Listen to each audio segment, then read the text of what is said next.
Hello, in today's episode we are going to go through Module 4 required practicals. What I mean by that is that I will go through the notes for it, kind of give my 2 cents on the practicals for Module 4. There are only two, so it's going to be a relatively quick video. So essentially the way I do this is as if it's a real life game, so there are rules to the game. So number one, you're going to blurt down everything you know about these following two practicals. Then you're going to get a different coloured pen and identify any gaps in your knowledge.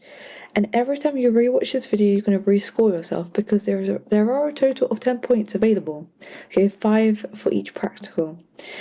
I have assigned a character to help you with memorization. I don't know, but also looked really nice on the page. Like, come on, Penelope's here. It's a good day. Yeah, and then this is the point allocation. And let's begin. So, number one, using aseptic techniques to culture microorganisms. So this is part of the communicable diseases topic.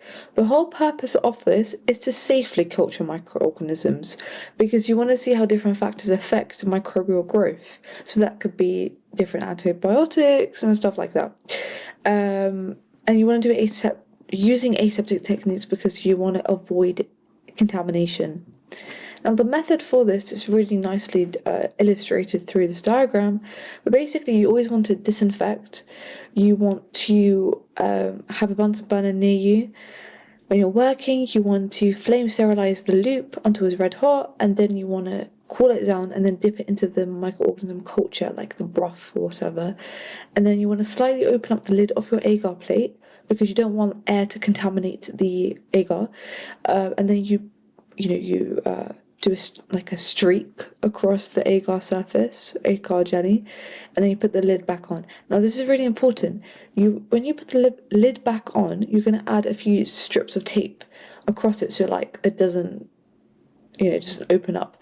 But do not fully seal it with tape because I think I did that in year 13. I completely sealed the whole thing. Was it year 12? I can't remember.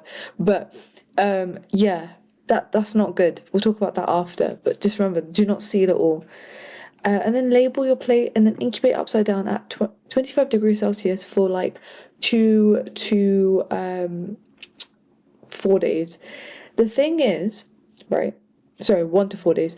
The thing with that is do not allow for it to be incubated above 25 degrees Celsius.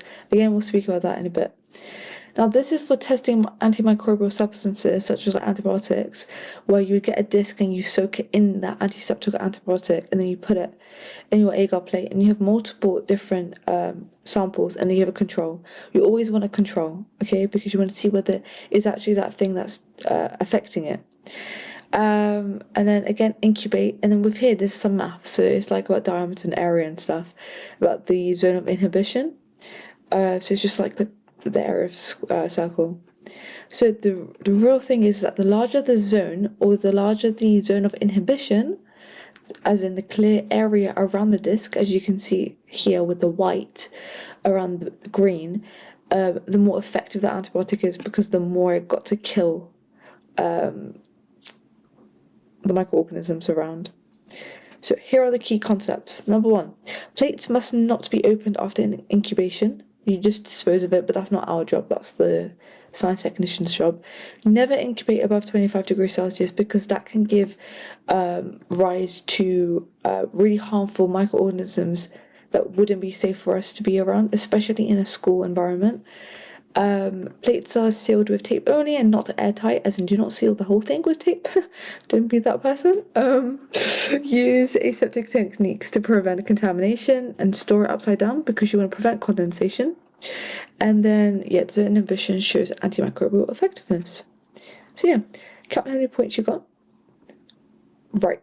Sampling, yay! Biodiversity. I actually really like this topic, Our school took us, where did they take us? They took us around like Plymouth, Devon area for 5 days. Imagine a whole, what's it called? Residential trip for 5 days on biodiversity. So if I don't know it properly, then that's shame on me, isn't it? And it was paid for. So yeah. Anyways, investigating biodiversity using sampling. The purpose is to estimate the biodiversity in a habitat using sampling techniques. And so biodiversity is the measure of species richness and evenness, and you can work it out mathematically through Simpson's index. So the method of using random sampling using quadrats is the following. You want to place two tapes at right angles to form a grid. Okay, or just have the quadrat grid, like thing. Use a random number generator to select coordinates. The reason we do this is to reduce bias. Place the quadrat at each coordinate. Just make sure, by the way, if you're placing a quadrat, let's say at coordinate 23, 53, make sure you are putting the same corner of the quadrat there when it comes to the next coordinate. So let's say if we had here at this region over here, okay, no, sorry, here. This is, what did I say again? I don't know. 25, 53 here. Okay, make sure every time you put your quadrat at that coordinate, you pick one side of the quadrat. So let's say I will be like, okay, at that coordinate, I will always put the bottom left-hand side, like corner of the quadrat there. So it's systematic because that can also affect the results. If you know, you know. If you've seen that one exam question, like that stumped me so much, and like it made my brain expand. I think it was 2022. Anyways. And then there's systematic sampling using transects. So this is basically used when you want to assess the change of a habitat across an area. So there's a line transect which records the species touching the line at regular fixed intervals, so every 2 meters, just like this. And then we have a belt transect, which is the same as a line transect. Only thing different is that you add a quadrat to this as well. Okay, so the key concepts are the more samples, the more reliable the data. Okay, you want to be sample maxing at this point. Random sampling reduces bias, and quadrats are best for immobile organisms, like the ones that don't really move much, you know, and plants. Transects show changes in distribution, and remember, biodiversity depends on both species richness and evenness. So as I said above, you do a calculation. So this is where statistical tests are involved. Now, I have my very famous statistical test video that it's crazy how much it blew up, and it continues to blow up every single day, actually. Yeah, I don't know, this video kind of shocked me and did not expect it to be as well received as it is currently. But yeah, this is I go through all these statistical tests, but I also go through Simpson's index. So if you want more of an in-depth understanding of it, you can come to this video over here. This is the formula, and species richness, the way I like to remember what that is, because people get these two terms confused, but don't do that. Just remember one, and the other one will just be it won't really be the opposite, but hopefully you get what I mean. Anyways, richness. I mean, think about how much money you have, so how many different species you have. Even it's just how evenly spread they are. So, yeah. And then these, so big N and little n just are representations of like the total number of individuals of all species and number of individuals of one species that you would use in the equation. But as I said, if you want more of an in-depth understanding, come watch this video over here.